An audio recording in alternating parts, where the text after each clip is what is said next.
Kumusta po? Ako po ay isang babae na nasa edad 50. Ngayon, nagpapatakbo ako ng isang pottery workshop sa Batangas. Sa tingin ko, namuhay ako ng may sipag at tapat, hindi naging tamad tulad ng karamihan sa mga tao. Ngunit, ngayon, naranasan ko ang pinaka-nakakatakot na karanasan sa aking buhay. Sisimulan ko na ang kwentong iyon ngayon. Ang aking mga magulang ay gumagawa at nagbebenta ng pottery. Kaya, lumaki ako na naglalaro sa tabi ng kiln. Mula pa noong bata ako. Gusto ko ang amoy ng putik, ang tunog ng umiikot na potter's wheel, at ang sandaling kumikinang ang mga banga na inilabas mula sa kiln na sininagan ng liwanag. Kung iniikot ng aking tatay ang potter's wheel, ang aking pang-araw-araw ay ang umupo sa tabi niya at manood. Minsan, sinabi ng tatay, "Gusto mo bang subukan?" At pinaupo niya ako sa harap ng potter's wheel. Naaalala ko pa rin hanggang ngayon ang pakiramdam ng pagdulas ng putik sa aking mga kamay at ang paghubog nito. Ang basong baluktot na ginawa ko noon ay ginamit pa ng pamilya sa kusina ng matagal. Ngunit hindi ko naisip na iyon ang magiging hanap buhay ko. Nakita ko kung gaano kahirap ang pagtatrabaho ng aking mga magulang. Kaya alam ko ang katotohanan sa industriyang ito. Kaya, nagtrabaho ako sa isang kumpanya ng gamit sa bahay sa Metro Manila sa sales management. Ayos naman ang trabaho mismo. Dahil regular ang suweldo. Nakapamuhay ako ng matatag. Ngunit, paglipas ng 10 taon, at habang lumilipas ang panahon, unti-unti akong napapagod. Araw-araw na parehong rutina. Parehong tao. Sa umaga kapag papasok ako sa trabaho, nararamdaman kong masikip ang aking dibdib. At humihinga lang ako ng maluwag kapag dumarating ang day off. Ito na ba ang buong buhay ko? Dumami ang mga araw na naiisip ko. Kailangan ko bang tiisin at magtiyaga ng ganito hanggang sa aking pagretiro? Kaya, habang nagtatrabaho ako sa kumpanya, sa mga day off, pumupunta ako sa workshop ng aking mga magulang at gumawa ng pottery. Iyon lang ang tanging paraan ko para makahinga. Ilang taon kong ginawa ang ganitong pamumuhay. Sa umaga ng day off, bumababa ako agad. Umiikot ng potter's wheel buong araw. At umaakyat pabalik kinagabihan. Kung binibigyan ko ng regalo ang mga kaibigan ko ng mga bagay na ginawa ko sa workshop, lahat sila ay nagulat. Saan mo ito nabili? Ikaw ba talaga ang gumawa nito? Tuwing naririnig ko ang mga salitang iyon, may kakaibang pakiramdam sa isang bahagi ng aking puso. Matagal ko nang naririnig mula sa mga tao sa paligid ko, na maganda raw ang aking kamay sa paggawa. Kung may ikakasal sa paligid, binibigyan ko sila ng set ng tasa na ako mismo ang gumawa. At ang bawat nakakatanggap ay nagsasabi sa akin, ang pakiramdam nito ay ibang-iba sa nabibili sa tindahan. Mukhang mamahalin, ngunit mainit. Minsan, sinasabi pa nila, mag-resign ka na sa trabaho mo, at ito na lang ang gawin mo. Siguro, pabiro lang ang mga salitang iyon. Ngunit matagal na hindi umalis ang mga salitang iyon sa aking isipan. Nangyari ito sa kalagitnaan ng aking edad. 30.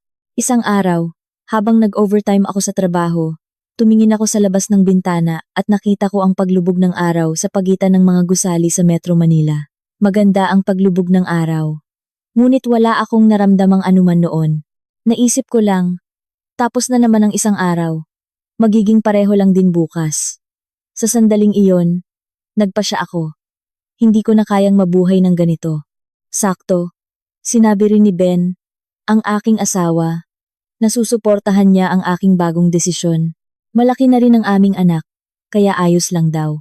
Kaya, sa huli, pinagsama ko ang naipon kong pera at ang idinagdag ng aking asawa at nagtayo ako ng maliit na workshop sa Batangas. Ang teknolohiya na natutunan ko sa aking mga magulang ang naging basehan. Ngunit gusto kong gumawa ng sarili kong estilo. Hindi ko kayang idetalye. Ngunit nag-research ako ng paraan para kunin ang kulay ng glaze mula sa kalikasan. At nagsimula akong gumawa ng mga serye na nagbabago ang kulay sa bawat season. Sa tagsibol, ang kulay ay berde dilaw na parang seladon. Sa tag-init, malalim na bughaw na parang dagat. Sa taglagas, mainit na kayumanggi na parang dahon ng taglagas. Sa taglamig, maputing-puti na parang nyebe na bumaba. Sa ganitong paraan, kaya gumawa ako at nagbenta ng mga palamuti sa bahay. at sapat naman ito para mabuhay. Dahil sa liblib na lugar, at nag-iisa lang akong nagre-research, nang walang ibang kaalaman, hindi ako gaanong kilala ng maraming tao, ngunit ang mga nakakakilala sa akin ay mayroon na akong mga regular na customer na nagpipilit sa aking mga gawalang. Sabi ng may-ari ng isang coffee shop, "Ma'am, kaya kapag nagbubuhos ako ng kape, ang mga customer ay mas nagtatanong tungkol sa baso kaysa sa kape. Tuwing naririnig ko ang mga kwentong iyon, nararamdaman ko na ito ang aking kapalaran. Mula madaling araw hanggang gabi ang trabaho, kaya pagod ang katawan. Ngunit ni minsan ay hindi ko naramdaman ang paninikip ng dibdib. Tulad noong nagtatrabaho pa ako sa kumpanya. Nakilala ko si Ben noong kalagitnaan ng aking edad, 20. Noon, abala ako sa trabaho sa kumpanya. Ang aming kumpanya at ibang kumpanya ay nagsimulang magtrabaho sa isang joint project. At ang taong naging praktikal na damdang sa kabilang panig ay ang aking asawa. Ano ang masasabi ko nang una ko siyang makita? Sa totoo lang, siya ang pinakamasama. Sa unang joint meeting, nagpresenta ako ng aking market analysis data.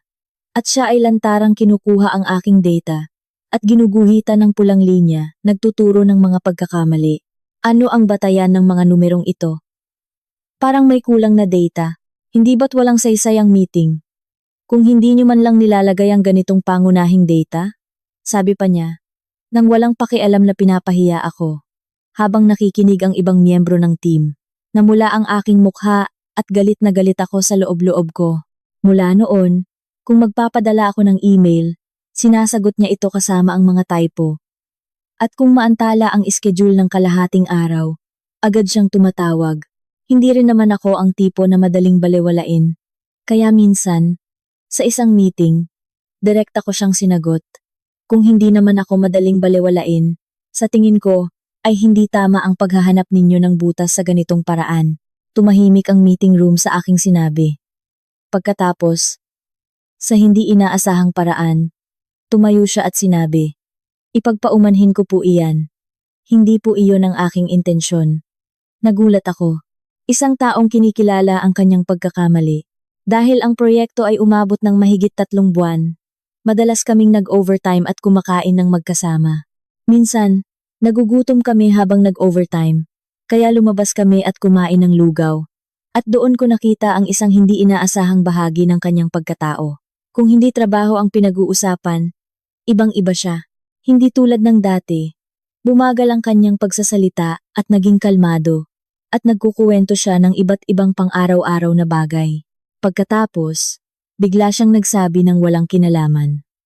Mukhang malungkot ang matandang lalaki sa kabilang mesa, na mag-isang kumakain. Naisip ko, siya ba talaga ang parehong tao na nagguguhit ng pulang linya sa meeting room? Nang maglaon, narinig ko na hindi niya kailanman ipinagmalaki ang pagbili ng pagkain para sa kanyang mga junior at tahimik siyang naglalagay ng gamot kung may miyembro ng team na may sipon. Oo. Minsan, umabot ang overtime hanggang madaling araw, at tahimik siyang naglagay ng isang mainit na kanang kape sa aking mesa, at bumalik sa kanyang upuan nang walang sinasabi. Nalaman kong mahigpit lang siya sa trabaho, ngunit sa karaniwan, siya ay simple at mabait na tao. Ang pagkakaibang iyon ay nagsimulang magustuhan ko ng kakaiba, sa paglalakad ng magkasama pagkatapos ng trabaho, at pag-uusap tungkol sa iba't ibang bagay. Dumating ang isang sandali, na hindi ko na siya kinasusuklaman. Kaya, pagkatapos ng proyekto, nagpatuloy ang aming komunikasyon at nagsimula kaming mag-date ng natural, kumakain tuwing weekend. Nang magsimula kaming mag-date ng formal, isa pang bahagi ng kanyang pagkatao ang nakita ko. Laging inuuna niya ako sa lahat ng bagay. At madalas siyang nagbibigay ng merienda sa mga ligaw na hayop habang naglalakad sa kapitbahayan. Kung may basura sa kalye, lagi niyang pinupulot at itinatapon sa basurahan. Walang estilo ang kanyang sarili. Ngunit ang mga bagay na ito ay nagpapatawa at nagpapainit sa aking puso. Hindi mahaba ang aming pagdedate. Nagpasya kaming magpakasal pagkalipas ng ilang buwan ng aming pagdedate. Minsan, habang nagdedate kami, sinamahan ko si Ben sa tindahan ng aking mga magulang. At matagal niyang pinanood ang aking pag-ikot ng Potter's Wheel. Pagkatapos niyang manood, nang matagal nang walang sinasabi, sinabi niya, "Ikaw ang pinakamasaya kapag ginagawa mo ito." Sa isang salita na iyon, nakumbinsi ako na ang taong ito ay titingnan ako kung sino ako. Isang taong nakakaintindi kung kailan ako masaya, nang hindi ko na kailangang sabihin siya iyon. May isang hadlang sa aking kasal, na inakala kong magiging maayos ang lahat. Iyon ay ang aking biyenan, si Aling Cora. Nang makilala ko siya, agad kong nalaman kung saan nanggaling ang pagiging mahigpit ng aking asawa. Si Aling Cora ay lantarang nagpahayag ng kanyang pagkadismaya sa akin mula pa ng una naming pagkikita. Nang marinig niyang ang aking mga magulang ay gumagawa ng pottery, tinanong niya, gaano kalaki ang kinikita nila sa paggawa ng isa o dalawang pottery para maidagdag sa iyong kasal? Nang sabihin kong nagtatrabaho ako sa isang kumpanya, sinabi niya, makakaya mo ba ang gawaing bahay habang nagtatrabaho sa kumpanya? Sinubukan ng aking asawa na mamagitan, ngunit walang saysay. Sa loob ng kotse habang pauwi, humingi ng paumanhin ng aking asawa. Ngunit mukhang pagod na pagod din siya. Naisip ko na siguro ay nahirapan din siya sa ilalim ng kanyang nanay sa buong buhay niya. At lalo akong naging malambot ang puso. Sa huli, nagtagumpay kami sa pagpapakasal dahil sa pagiging matatag ng aking asawa. Ngunit hindi nalutas ang problema, di ba? Matapos ang kasal, naging napakasama sa akin ng aking biyenan. Mula pa ng bagong kasal kami, araw-araw siyang nagrereklamo, tulad ng hindi tama ang lasa ng pagkain o masyadong pabaya ang paglilinis. Minsan, kinain niya ang isang kutsara ng sinigang na niluto ko at biglang sumimangot siya, sinasabing, ito ba ang niluto mong sinigang? Kung ganyan ang lasa ng sinigang, sino ang kakain? Tuwing iyon, umiiyak ako ng mag-isa sa kusina. Kung okasyon, gumigising ako ng 4:00 ng umaga para maghanda ng pagkain. Ngunit nakatayo si Aling Cora sa tabi, nagbabantay, at walang tigil na nagtuturo ng mga pagkakamali, tulad ng masyadong makapal ang handa, masyadong maraming mantika, o bakit ganyan ang kulay. Minsan, nanginginig ang aking mga kamay, at nahulog ko ang handa sa sahig habang niluluto, at hindi ko makalimutan ang tingin at buntong hininga ni Aling Cora noon. Mas masakit ang buntong hininga niya kaysa sa kanyang mga reklamo. Minsan, pagkatapos ng okasyon, aksidente kong narinig si Aling Cora na tumatawag sa isang kamag-anak. Naku, pakiramdam ko ay mamamatay ako sa inip habang naghahanda ang aking manugang. Mas maganda pa kung ako na lang ang gagawa. Hindi ko alam kung bakit ganoon ang kanyang kamay. Niyakap ko ang aking sarili at umiyak ng malakas nang marinig ko ang mga salitang iyon sa likod ng pinto. Ginawa ko ang lahat ng aking makakaya. Ngunit iyon lang ang naging pagtatasa sa akin. Sa tuwing nangyayari ang ganoong bagay, sinasabi lang ng aking asawa, tiisin mo lang, ganyan talaga si mama. At ilang taon kong tiniis iyon ng mag-isa. Kung umiiyak ako, pumapasok ako sa banyo at umiiyak.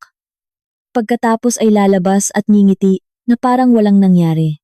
Ganoon ang ginawa ko sa loob ng ilang taon. Dagdag pa, sabay kong pinagpatuloy ang trabaho at pag-aalaga sa bata.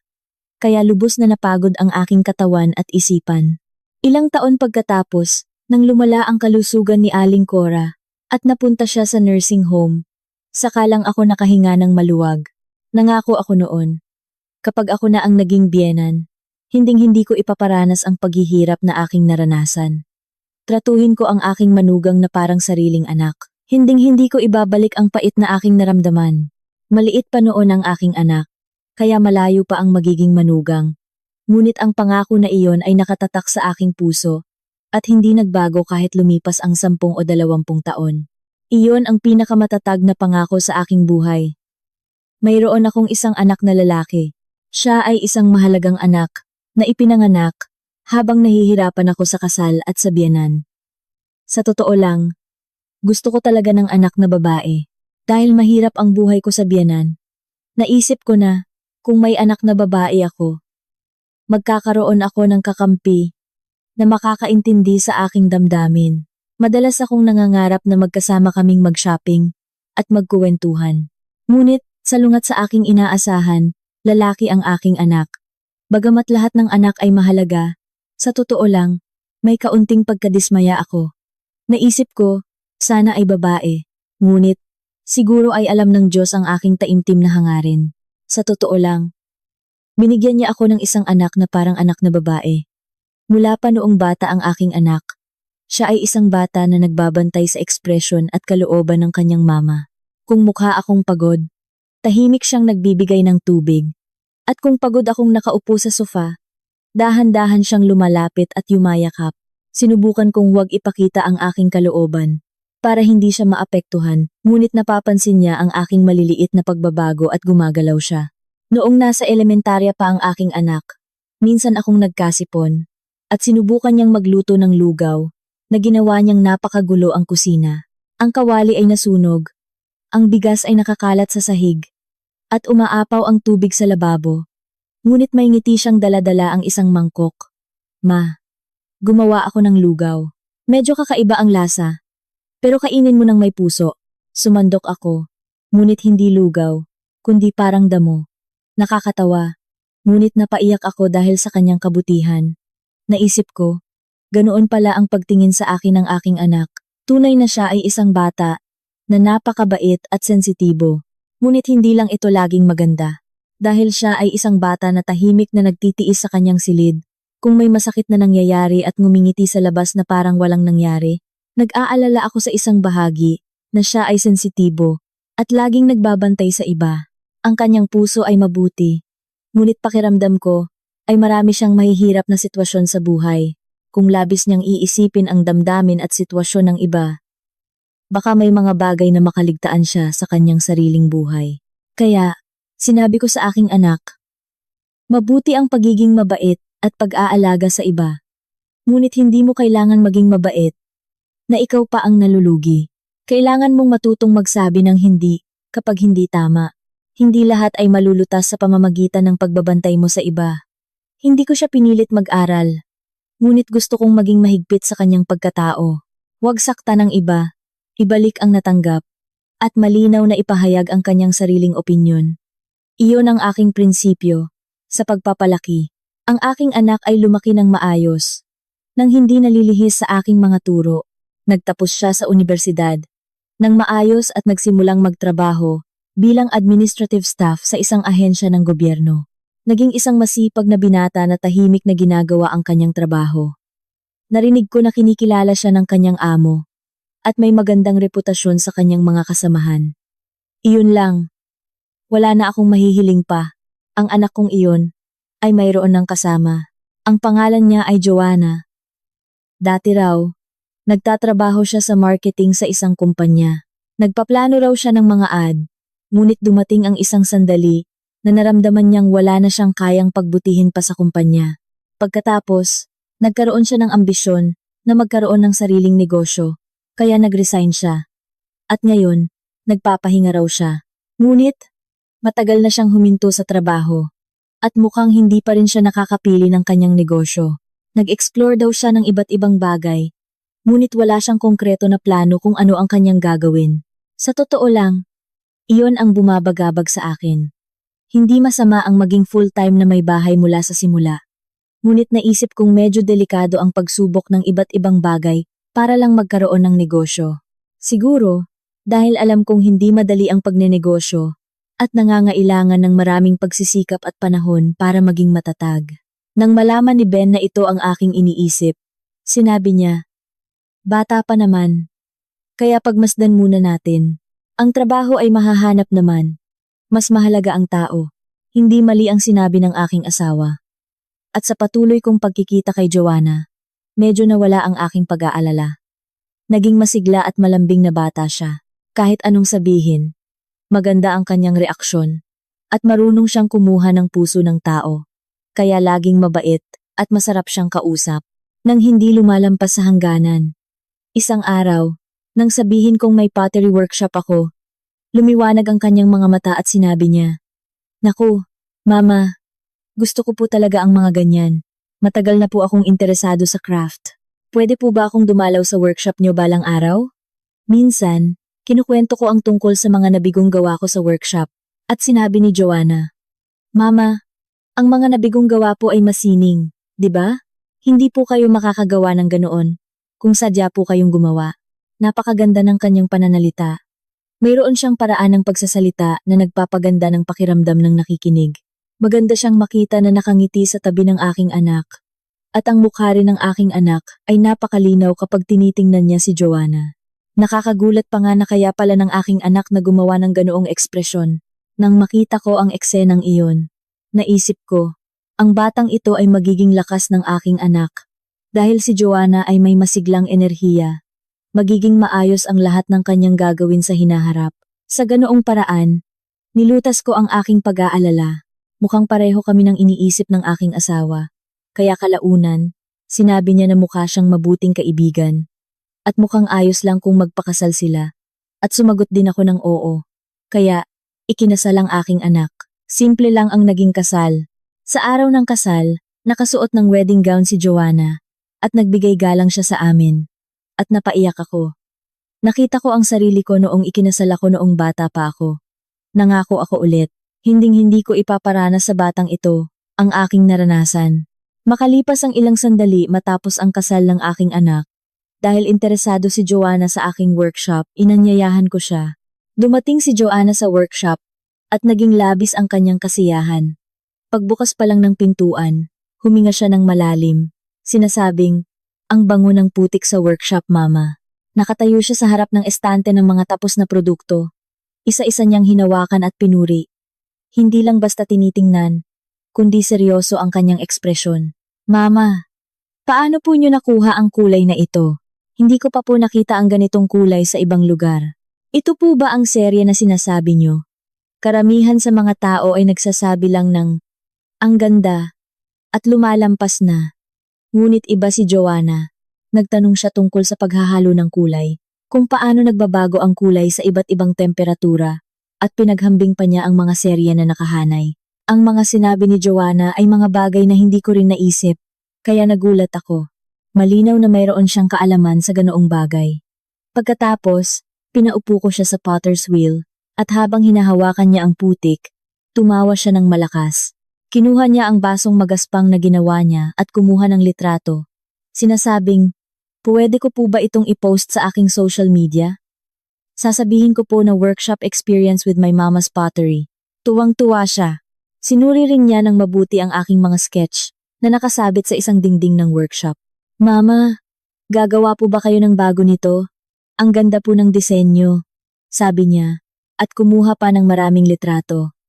Naging masaya at ipinagmamalaki ko na ganoon pala ang pagmamahal ng batang ito. Habang magkasama kaming nakaupo at nag-uusap ng iba't ibang bagay, parang nagkaroon ako ng isa pang anak na babae. Pagkatapos, nagbigay ng mungkahi si Joanna. Mama, kung ganito ang kalidad, dapat po itong ilagay sa online market.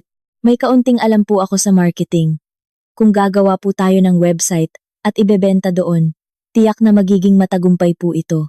Sakto po ang ganda nito sa kasalukuyang panlasa. Gusto niyo po bang tulungan ko kayo? Naisip ko na mabilis talaga siyang mag-isip, tulad ng isang taong nagtrabaho sa marketing. Nagpapasalamat ako sa kanyang mga salita. Ngunit iba ang aking iniisip kaya magalang ko siyang tinanggihan. Joanna, mas gusto ko ang ganitong simpleng workshop. May mga supplier ako. At marami na akong regular na customer. Kaya ayos lang. Hindi ko yata kayang palawakin pa. Sa aking pagtanggi, nagpakita si Joanna ng pagkadismaya. Matagal siyang tumingin sa estante. Pagkatapos ay nagsabi, pero, Mama, sayang naman po kung dito lang ito ibebenta. Kailanman po na magbago ang isip niyo. Sabihin niyo lang po, buong puso po akong tutulong sa inyo, sabi niya, habang nakangiti.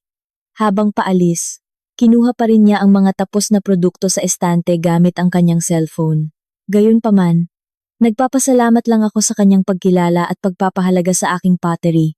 Pagkatapos niyon, maayos naman ang aming buhay. Si Joanna ay pumupunta sa workshop mga 1 beses sa 1 linggo. Tuwing pumupunta siya, bumibili siya ng merienda at nakikipagkuwentuhan sa akin.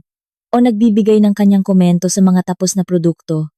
O minsan ay nag-aalok na tumulong sa paglilinis ng workshop. Mama, ang dami po ditong alikabok. Lilinisin ko po lahat, sabi niya, habang may dalang basahan. At dahil hindi ko naman siya inutusan, at siya mismo ang gumagawa, hinayaan ko na lang siya. Sa totoo lang, dahil sa mga alaala ng aking paghihirap sa biyenan, Sinubukan kong mag-adjust ng husto kay Joanna. Hindi ko ipinapakita kung may hindi ako komportable. At kahit madalas siyang dumating, masaya ko siyang tinatanggap at sinisikap kong huwag mangialam. Medyo nababahala ako sa pagkuha niya ng mga tapos na produkto, pagbaliktad nito, at pagkuha ng litrato. Ngunit inakala ko lang na interesado lang siya. Minsan, gusto ni Joanna na makita ang aking ideya notebook, kaya sandali ko siyang ipinakita. Ibinigay ko ito dahil hiniling niya, ngunit medyo nag-aalangan ako na ipakita ang aking notebook na naglalaman ng aking mga sikreto sa iba. Isa-isa niyang tiningnan ang mga pahina. Sinasabing, "Mama, ang galing niyo naman. Ganyan po kayo kasistematikong magtala." Humanga siya, ngunit hindi ko pa rin maiwasan ang aking pag-aalala. Ngunit ayaw kong magkaroon ng masamang damdamin kay Joanna. Kaya pinagtawanan ko lang iyon. Iniisip na manugang naman siya. Pamilya. Ayaw kong maging tulad ng aking biyenan. Kaya maingat ako sa bawat salita at kilos. Isang araw, tumawag si Joanna. "Mama, nagsimula na po ako ng sale." Hindi niya detalyado kung ano ang kanyang ginagawa. Ngunit sinabi niya na ito ay nasa online distribution. Tinanong ko kung ano ang kanyang ibinebenta at kung anong uri ng negosyo, ngunit sinabi niya, "Maliit pa po kasi ang scale ngayon. Sasabihin ko po sa inyo kapag naging stable na po. Kayo po ang unang makakaalam, Mama," sabi niya, habang nakangiti. Pero, "Mama, masaya po ako ngayon dahil mayroon na po akong sariling kinikita. Hindi ko po alam na ganito pala kasarap ang pakiramdam ng bumili ng sariling pera." Nalunasan ang aking pag-aalala sa masiglang kuwento ni Joanna. Tinanong ko ang aking anak. At, oo, nagsimula na nga siyang magtrabaho. Kaya, ngayon, mukhang mas masigla siya sa bahay. At masaya, at kahit nagtatrabaho siya hanggang hating gabi, hindi siya mukhang pagod. Sabi niya, na-stress siya dahil hindi siya makahanap ng trabaho noon. Kaya gumaan ang aking pakiramdam na nakahanap na siya ng kanyang landas. Sinabi rin ng aking asawa, mukhang nakahanap na si Joanna ng kanyang landas, kaya magiging maayos na ang lahat. Nakampante rin ako. Iniisip na magiging maayos na ang lahat sa aming pamilya. Sa katotohanan, iyon ay isang panahon ng kapayapaan. Kaming dalawa ng aking asawa ay masipag na nagtrabaho sa aming mga tungkulin. At ang aking anak at manugang ay nahanap ang kanilang lugar at namuhay ng maayos. Gigising ako sa umaga, magtatrabaho ng husto, at sa gabi, kakain kami ng aking asawa at mag-uusap ng iba't ibang bagay. At 2 pusa na inaalagaan namin ay gumugulong sa aming paanan. Naisip ko na sana ay magpatuloy ang ganitong mga araw. Maganda rin ang takbo ng workshop. Dumami ang mga order mula sa mga regular na customer. At naging mahirap para sa akin na mag-isa lang ang mag-asikaso. Minsan, kailangan kong magpaikot ng potter's wheel ng maraming beses sa isang araw at naging masikip din ang schedule ng delivery. Kaya kinukulang ako ng tulong. Kung may karagdagang order, madalas akong nagtatrabaho hanggang hating gabi. Dahil sa aking edad, pagkatapos mag-isip ng matagal, kumuha ako ng isang part-timer. Isang babae na nasa huling bahagi ng kanyang edad 20. Nagtapos sa fine arts at may basic skills. At masipag siyang magtrabaho. Inatasan ko siya sa mga auxiliary tasks, tulad ng pagtatapos at pag-iimpake. At masinop siyang nagtrabaho. Paminsan-minsan, kapag nag-iimpake siya ng plato, nakakakita siya ng maliliit na lamat at sinasabi niya sa akin. At nagustuhan ko ang kanyang pagiging sensitibo. Ngunit isang araw, nagsimula nang mangyari ang kakaibang bagay. Hindi na tama ang bilang ng mga tapos na produkto. Nagluto ako ng 12 baso. Ngunit kapag binilang ko, 11 lang. Gumawa ako ng 6 na set ng plato. Ngunit 5 lang ang nasa estante. Sa simula, akala ko ay nagkamali lang ako ng bilang. Dahil sa aking edad, marami na rin akong nakakalimutan. At baka may nabasag habang kinukuha sa kiln. Ngunit, hindi lang ito nangyari ng 1 o 2 beses, kundi patuloy na nangyayari. 1 o 2 piraso ang nawawala linggo-linggo. Sa huli, kahit ang mga gawa kong pinagpaguran, ay nawawala pagkatapos ng ilang araw. Kaya halos mabaliw ako. Hinalungkat ko ang bawat sulok ng workshop, ngunit wala sa kahit saan. Inakala ko na baka nailipat ko lang sa ibang lugar at nakalimutan ko. Kaya hinalungkat ko rin ang bodega sa likod ng workshop, ngunit wala pa rin. Nang ikinuwento ko sa aking asawa, sinabi niya, "Hindi ba't may nakapasok na magnanakaw? Tingnan mo ang lock ng pinto." Ngunit ayos naman ang pinto. Walang basag na salamin.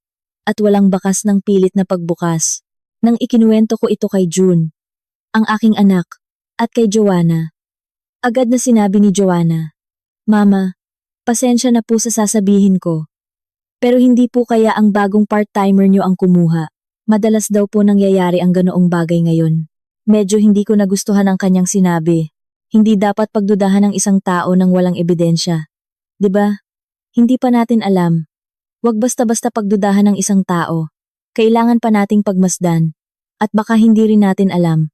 Sa tingin ko, mas maganda kung pagmasdan nyo ng mabuti ang kaibigang iyon.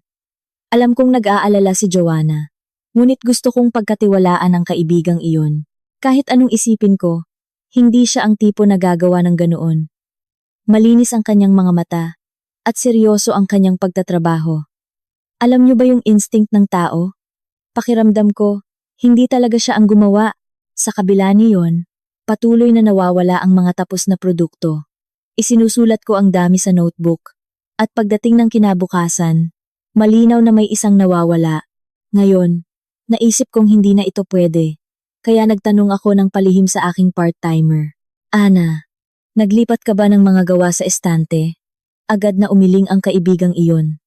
Sinasabing, "Hindi po ma'am. Ginagalaw ko lang po ang inuutos nyo." Napakaseryoso ng kanyang ekspresyon, kaya hindi siya mukhang nagsisinungaling. Para matugunan ang kulang na bilang ng delivery, kailangan kong gumawa ng mas marami. At unti-unti akong nahihirapan sa pisikal. Dumami ang mga araw na nagtatrabaho ako hanggang hating gabi. At may mga araw na hindi ako makagising sa umaga. Sinabi ng aking asawa na hindi maganda ang mukha ko ngayon. At magpahinga muna ako sa workshop, ngunit hindi ko pwedeng maantala ang mga order. May kakaibang nangyayari, ngunit hindi ko kayang sabihin kung ano iyon. At patuloy na bumabalik ang ganitong damdamin. Kaya, pagkatapos ng mahabang panahon, bumisita ako sa bahay ng aking kaibigan sa Metro Manila. Siya ay kaibigan ko ng mahigit 15 taon. At doon kami kumain, uminom ng tsaa, at nagkuwentuhan ng iba't ibang bagay. Ngunit, nang ibuhos ng kaibigan ko ang tsaa sa isang bagong biniling tasa, huminto ang aking kamay. Nang makita ko ang tasa, napaka-pamilyar nito sa baso ng pottery na ginawa ko. Hindi lang ang kulay, kundi ang direksyon ng daloy ng glaze. Ang kurba ng hawakan napakapareho nito sa disenyo ng aking baso. Napakabilis ng tibok ng puso ko. "Saan mo ito nabili?" Nabili ko ito online. Gawa ni Shin Artist. Ang ganda, di ba? Sakto sa estilo ko. Kaya in-order ko agad. Sino ang gumawa nito? Hindi ko alam. Mukhang bagong website lang din. Brand name na may English initials eh. Hahanapin ko sa order history ko. Habang naghahanap ang aking kaibigan sa kanyang cellphone, inikot-ikot ko ang tasa. Kahit anong tingin ko, estilo ko talaga ito. Para sabihing nagkataon lang, masyado itong magkatulad. Ngunit, sa kabilang banda, naisip ko na baka nagkataon lang. Dahil may iba pang pattern na may katulad na panlasa sa mundo. Hindi lang naman isa o dalawa ang gumagawa ng pottery. At marami ring tao ang kumukuha ng kulay sa parehong paraan at kaisipan tulad ko. Nakita ko na. Ipinakita ng aking kaibigan ang screen ng website. At may nakahanay na mga larawan ng pottery, kasama ang isang malinis na logo. Mga plato, tasa, mug, vase, lahat ng estilo ng mga larawan ay katulad ng sa akin. Nakasulat na, isang pattern na kumukuha ng inspirasyon mula sa kalikasan at naglalagay ng mga kulay ng panahon sa kanyang gawa, na laging kong sinasabi sa mga may-ari ng coffee shop na aking supplier. Kakaiba ang aking pakiramdam. Nag-aalala ako, ngunit wala akong katiyakan. Kaya hinayaan ko na lang, iniisip na nagkataon lang. Kinuha ko ang address ng website mula sa aking kaibigan. Ngunit wala akong lakas ng loob na tingnan ulit pag-uwi.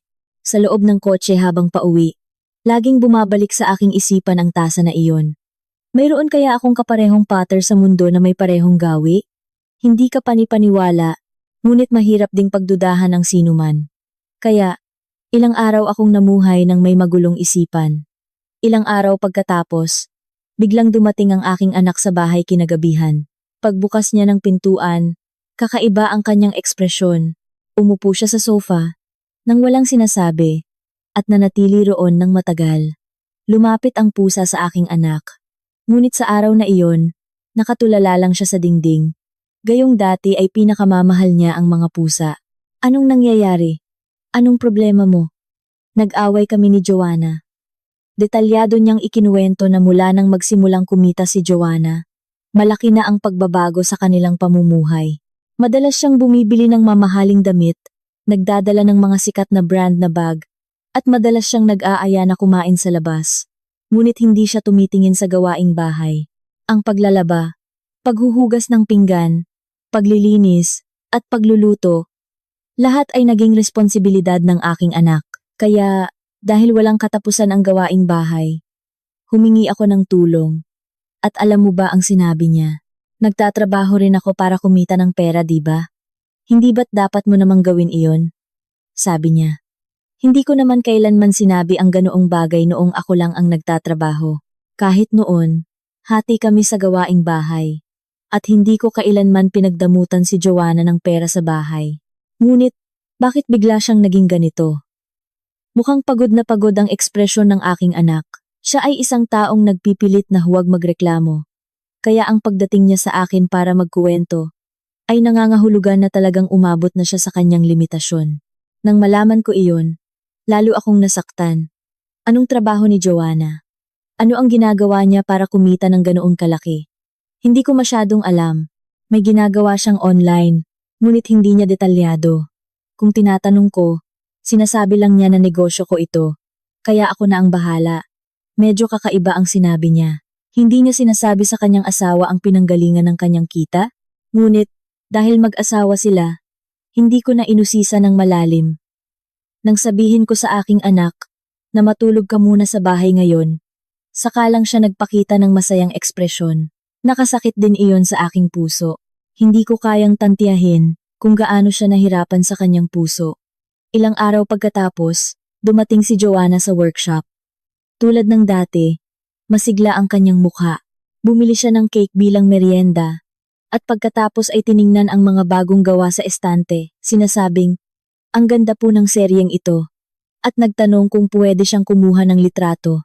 Nagkunwari akong walang alam at nagtanong, ayos ba kayo ng anak ko ngayon? Opo. Mama, ayos po kami. Sa totoo lang, mas maganda pa po ngayon. Hindi na rin po kami nag-aaway. Kaya, talagang masaya po ako ngayon. Nakangiti siyang nagsabi niyon.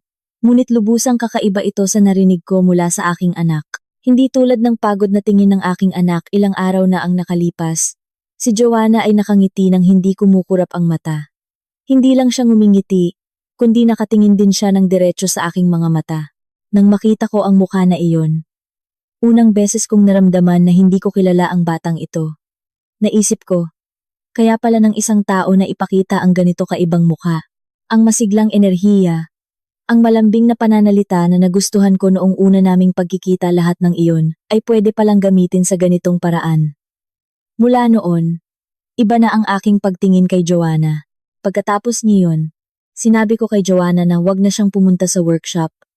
Ngunit malumanay ko itong sinabi para hindi siya masaktan. Joanna, mas magandang gugulin mo ang oras mo sa anak ko. Mukhang medyo nahihirapan si June sa trabaho ngayon. Magiging malakas siya kung aalagaan mo siya. At dahil abala ang workshop, mas maganda kung hindi ka na lang pumunta. Ngunit, dumating si Joanna sa linggong iyon. At sa susunod na linggo. At sa susunod pa. Para bang hindi niya narinig. Mama, mas gusto ko pa rin po ang workshop. Masarap po ang pakiramdam ko kapag nandito ako. Sabi niya, habang nakangiti. Hindi niya tinatanggap ang pagtanggi. Tuwing pumupunta siya, tinitingnan niya ang estante ng mga tapos na produkto. Sinusuri ang mga gawa, at kinukuhanan ng litrato gamit ang kanyang cellphone. Dati, inakala ko lang na interesado siya. Ngunit ngayon, iba na ang aking pagtingin sa kanyang mga kilos. Minsan, maaga akong umuwi mula sa pagde-deliver. At naabutan ko si Joanna na nag-iisa sa workshop. Nang buksan ko ang pinto ng workshop, nakatayo si Joanna sa harap ng aking working table. Nakabukas ang aking ideya notebook sa working table. At tinitingnan iyon ni Joanna. Nang makita niya ako, Medyo nagulat siya, ngunit agad siyang ngumiti at nagsabi, "Ay, Mama, ang aga niyo po. Tinitingnan ko lang po ang mga bagong gawa." Sabi niya, habang natural na sinasara ang notebook. May kakaibang pakiramdam, hindi komportable, at kakaiba. Para sabihing isang sobra lang ito. Parang OA naman. At para hayaan na lang. Nakakainis naman ang kanyang ginawa. Pagkatapos niyon, unti-unting lumalampas sa hangganan si Joanna. "Mama, kumusta po ang benta niyo ngayon? Okay lang po ba? Ilan po ang inyong customer? Coffee shop lang po ba? Ito po ba ang pinakamabentang serye? Magkano po ang presyo?" Sa simula, inakala kong simpleng interes lang ito. Ngunit lalo itong nagiging detalyado. Tinatanong niya kung magkano ang presyo ng delivery at magkano ang buwanang kita. Minsan, sinabi pa niya, "Mama, magkano po ang gastos sa materyales? Saan po kayo bumibili ng glaze?" Kapag umiiwas ako sa sagot, sinasabi niya, "Pero, mas maganda po kung alam ko. Baka matulungan ko po kayo." Sabi niya, habang nakangiti. Ang ngiti ni Joanna ay hindi na tulad ng dati.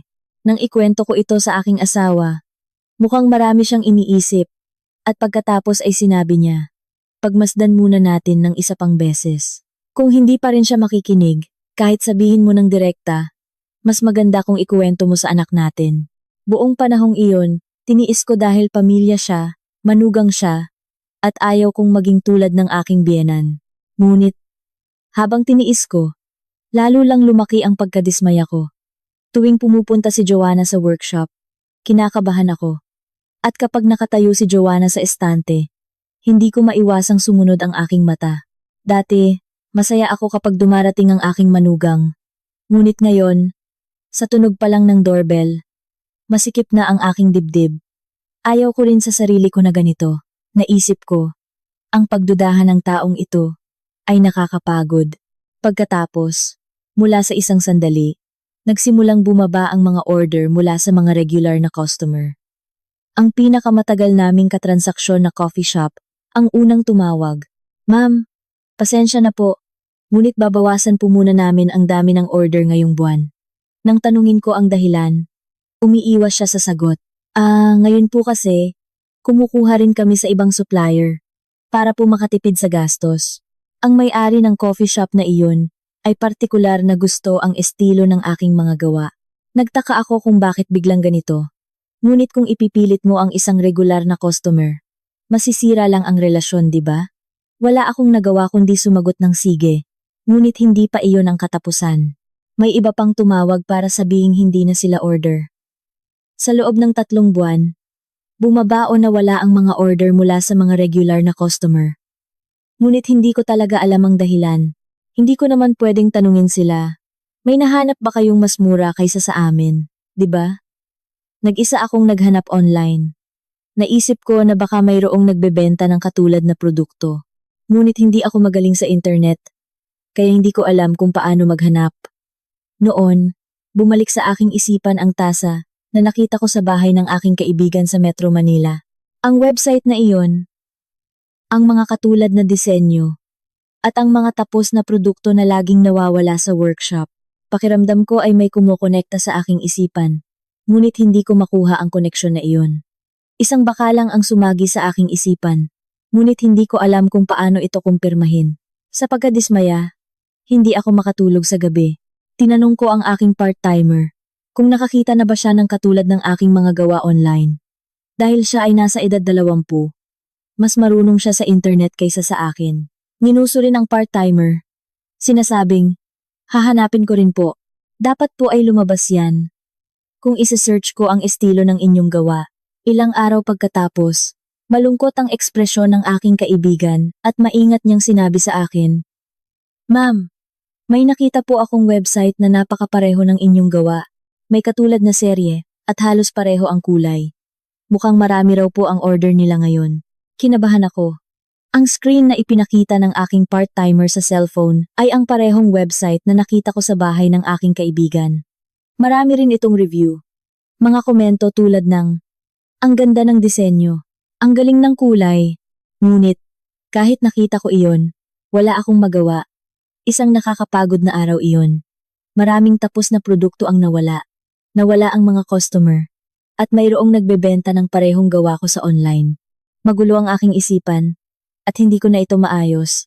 Seryoso akong nag-iisip na magpahinga muna sa workshop. Sinabi ko sa aking asawa na nahihirapan ako ngayon at gusto kong magpahinga muna sa workshop. At sinabi ng aking asawa, sige, magpahinga ka muna. Mas importante ang kalusugan. Kaya, nagpasya akong magpahinga muna sa workshop sa loob ng ilang panahon. Hindi ko pa naitatakda kung hanggang kailan ako magpapahinga. Nagpasya akong mag-focus muna sa pagpapagaling ng aking kalusugan at isipan. Ibinigay ko rin ang balitang iyon sa aking anak. Kaya, mahigit 1 linggo akong nagpahinga sa bahay.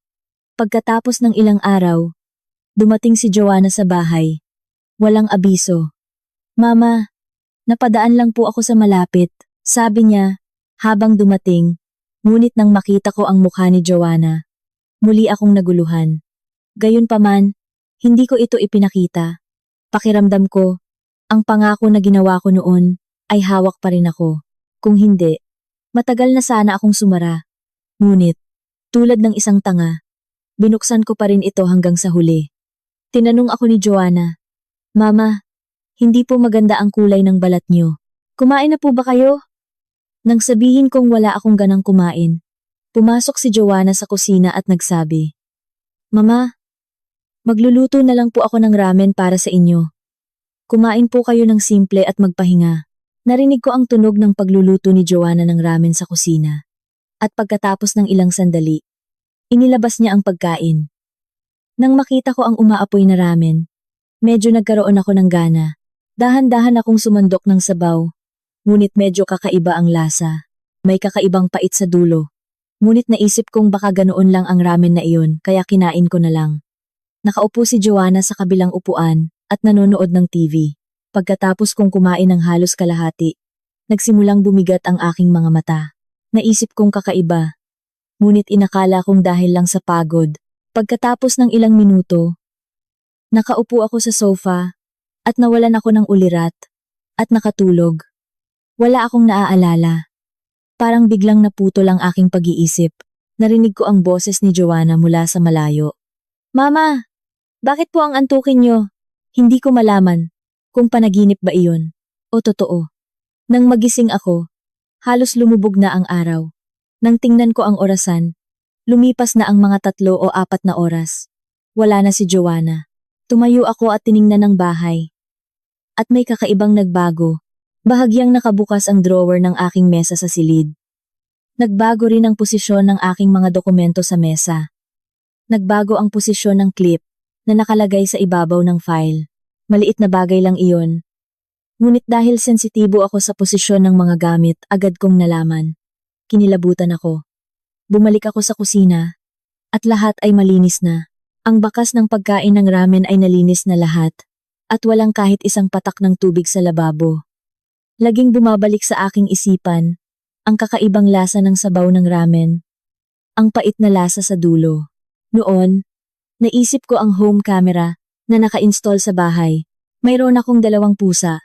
Dahil nag-aalala ako sa mga pusa kapag lumalabas ako, naglagay ako ng home camera. Naka-install ito para makita ang sala, kusina, at master bedroom. Pagkatapos umalis ni Joanna, biglang sumagi iyon sa aking isipan. Hawak ang nanginginig na kamay. Binuksan ko ang cellphone at ibinalik ang recorded video. Sa screen, nakita ko ang aking sarili na nakatulog sa sofa pagkatapos kumain ng ramen. Lumapit ang isang pusa sa akin at umiyak, ngunit wala akong reaksyon. Mukhang hindi ito ordinaryong tulog. At pagkatapos, nagsimulang gumalaw si Joanna, na nakaupo sa tabi ko. Una, tiningnan niya ng malapitan ang aking mukha. Mukhang kinumpirma niya na tulog ako. Pagkatapos, pumasok siya sa aking silid. Binuksan niya ang drawer at hinalungkat ang mga dokumento sa mesa. At kinuha niya ang aking ideya notebook. Ang notebook na naglalaman ng lahat ng disenyo ng produkto at sketch ng plano. Isa-isa niya itong kinuhanan ng litrato gamit ang kanyang cellphone. Dahan-dahan, masinop, kinuha niya ang isang pahina, kinumpirma, at pagkatapos ay ibinalik ang susunod na pahina at kinuha ulit ng litrato. Pagkatapos, kinuha niya ang isang sobre ng dokumento mula sa kanyang bag. At kinuha rin ng litrato ang file na naglalaman ng listahan ng aking mga supplier sa workshop.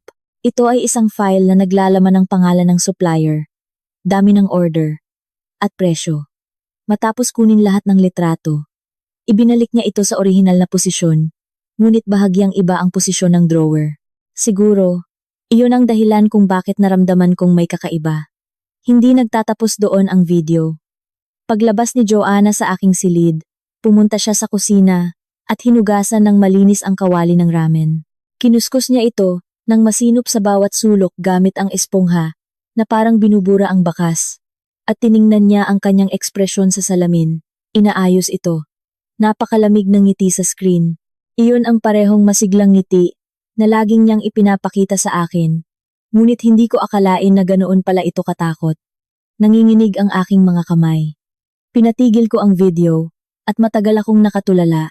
Ang damdamin ko noon ay pagtataksil. Ang batang tinuring kong anak na babae. Ang batang inalagaan ko. Nangako akong hinding-hindi ko ipaparanas. Ang paghihirap na aking naranasan, kinukuha niya pala ang aking mga gamit habang tulog ako. Ngunit, hindi niya siguro alam na may home camera sa aming bahay. Sa huli, nahuli siya. Naisip ko na, mabuti na rin. Nagkaroon ako ng pag-asa na ang lahat ng problema ay malulutas ng sabay-sabay. Agad kong tinawagan ang aking asawa at anak. Kailangan naming magkita-kita sa bahay ngayon. Dumating sa bahay ang aking asawa, anak, at si Joanna. Halata ang pagkabigla sa mukha ni Joanna.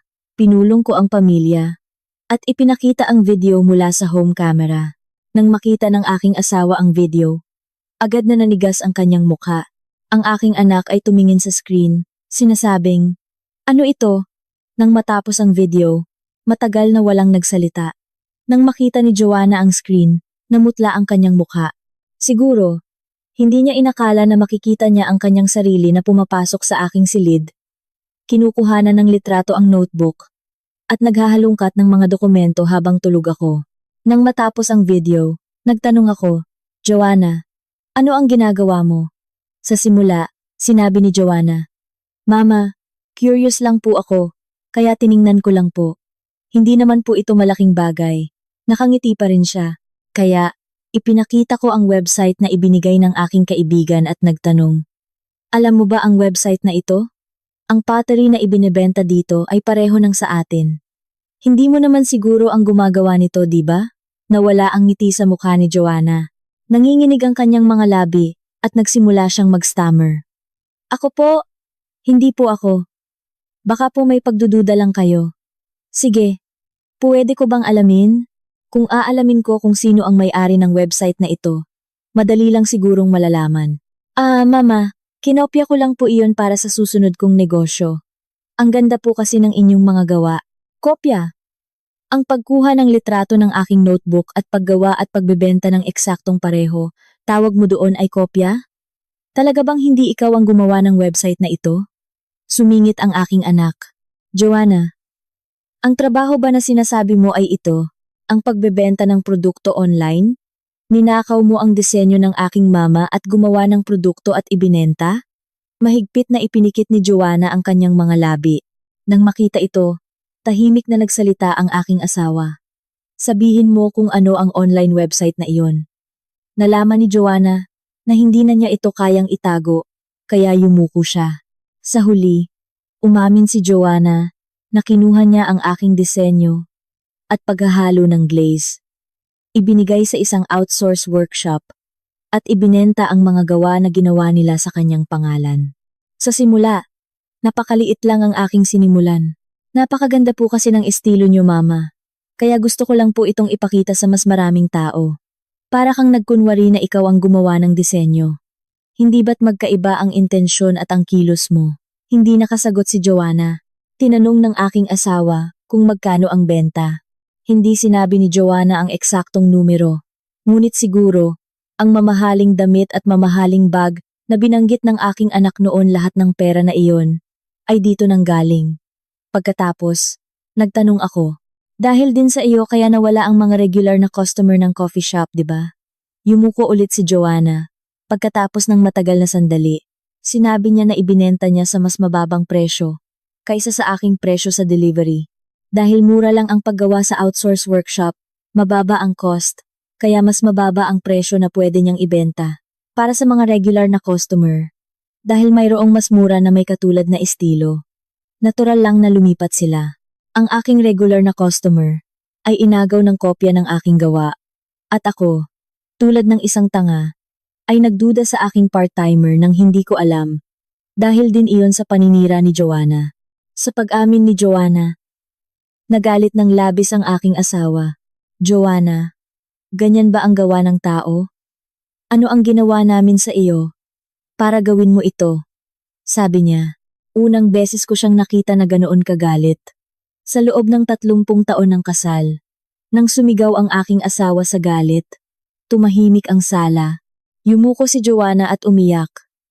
At ang aking anak ay umiyak ng tahimik habang nakatingin sa dingding. Nang makita ko ang eksenang iyon, mas nangibabaw ang kalungkutan kaysa sa galit. Naisip ko, ito na ang katapusan ng aming pamilya. Ilang araw akong nag-isip, dapat ko ba siyang kasuhan o palampasin na lang? Gabi-gabi akong hindi makatulog. Pinuntahan ko ang isang abogado at sinabi niya na posible ang kaso para sa paglabag sa copyright, paglabag sa trade secret, at unfair competition. Ngunit kung kakasuhan ko siya, magkakaroon si Joanna ng criminal record at magugulo ang buhay ng aking anak. Nag-alala rin ako kung anong epekto nito sa aking anak na nagtatrabaho sa isang ahensya ng gobyerno. Sa huli, ikinuwento ko ang aking pag-aalala sa aking anak. Ma, kung kakasuhan mo si Joanna, baka maapektuhan ka rin. Okay lang ba sa iyo?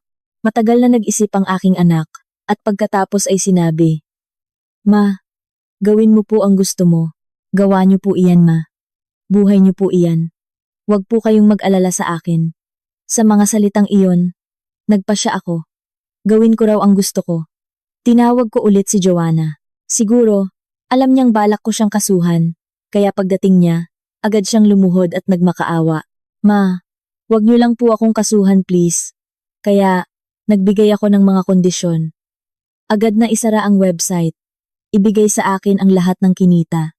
Sumulat ng kasunduan na hinding-hindi na niya gagalawin ang aking mga gawa.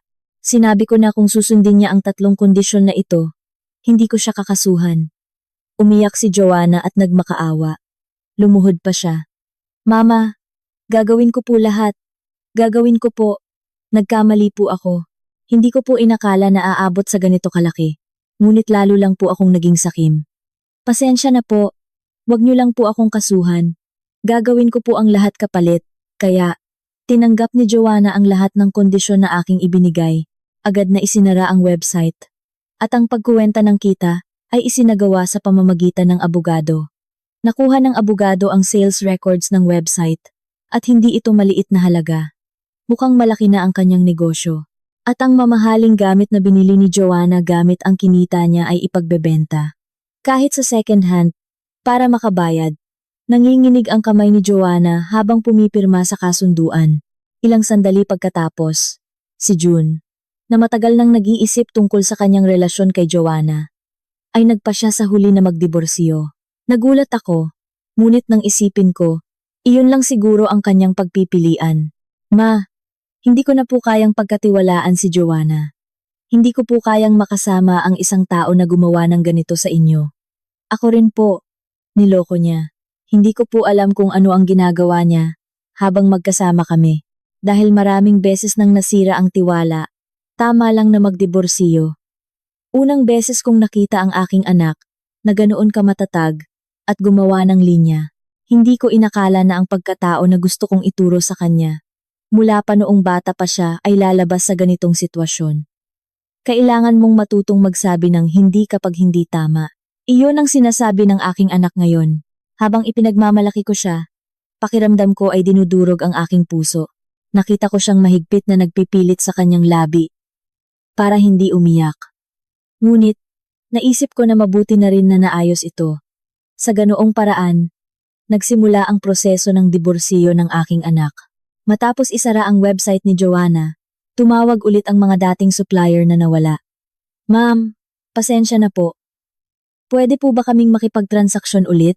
Ang mungkahi na iyon ay masakit, ngunit masaya. Wala na akong sinabi kundi opo. Pagkatapos niyon, binawasan ko ang aking trabaho ng kalahati at mas nag-focus sa pagpapahinga. Ilang buwan akong nagpahinga at pagkatapos ay nagsimulang gumana ulit ng normal ang workshop. Gumaan ang aking pakiramdam sa pag-iisip pa lang na hindi na mawawala ang aking mga gawa. Ang tasa na nakalagay sa estante ay nasa lugar pa rin kinabukasan, na dati ay natural lang, ngunit ngayon, halos maging bagay na ng pasasalamat. Nananatili rin ang aking part-timer at nagtrabaho dahil sa aking pagdududa. Humingi ako ng paumanhin at itinaas ko rin ang kanyang sahod at sinubukan kong maging mas mabuti sa kanya. Iyon lang ang kaya kong gawin at ngayon, gumawa ako ng account sa online market sa aking pangalan. Nakakatawa kung sasabihin kong natutunan ko ito kay Joanna. Ngunit nalaman ko na hindi naman pala laging nakakapagod at masamang ideya ang palawakin ang negosyo online. Sa pagkakataong ito, sa aking pangalan, at ako mismo ang gumawa, tinulungan ako ng aking anak at ng aking part-timer. Kaya madali lang itong nagawa. Matagal na hindi nagparamdam ang aking anak pagkatapos ng diborsyo. Nag-alala ako. Ngunit hindi ako ang unang nagparamdam. Dahil kailangan din ng aking anak ng oras para ayusin ang kanyang sarili. Sinabi ng aking asawa na, tumawag ka muna sa anak mo. Ngunit sinabi ko, maghintay tayo. Kung oras na, darating siya. Isang weekend, binuksan ng aking anak ang pinto ng workshop at pumasok. Medyo nangayayat siya. Ngunit malinis ang kanyang mga mata. Pumasok siya nang walang sinasabi at umupo sa harap ng working table at nagsimulang hawakan ang putik. Nang tanungin ko kung ano ang ginagawa niya, sinabi niya lang, wala lang po. Magaspang niyang hinubog ang putik at gumawa ng isang baso. Baluktot, hindi pantay ang kapal, at sa totoo lang, mahirap tawaging baso ang hugis nito. Nilagay ko iyon sa kiln at niluto. Ang lumabas ay baluktot, ang hawakan ay nakalihis sa isang gilid. At ang bibig ay hindi pantay, ngunit inilagay ko iyon sa pinakaunahan sa estante ng workshop. Sinabi ng aking anak, Ma, hindi pwedeng ilagay dyan. Nakakahiya, ngunit ngumiti lang ako.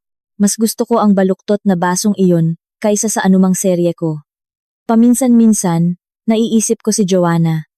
Sinusubukan kong kamuhian siya ng buong puso. Ngunit hindi ko kaya. Naiisip ko lang. Bakit niya ginawa iyon? Bakit wala nang ibang paraan? Ang mga mataba na kumikinang noong una siyang dumating sa workshop ay peke mula sa simula? O nagbago siya sa isang sandali? Hindi ko pa rin alam.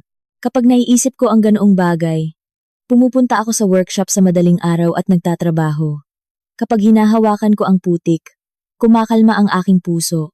Kapag ginagawa ko ang aking mga gawa sa aking sariling kamay at sa aking sariling pangalan, tila lahat ng iyon ay nagbibigay ng ginhawa. Sa ganoong paraan, lumalaban ako. Dahan-dahan, hinuhubog ko ang aking puso, tulad ng paghuhubog ng pottery.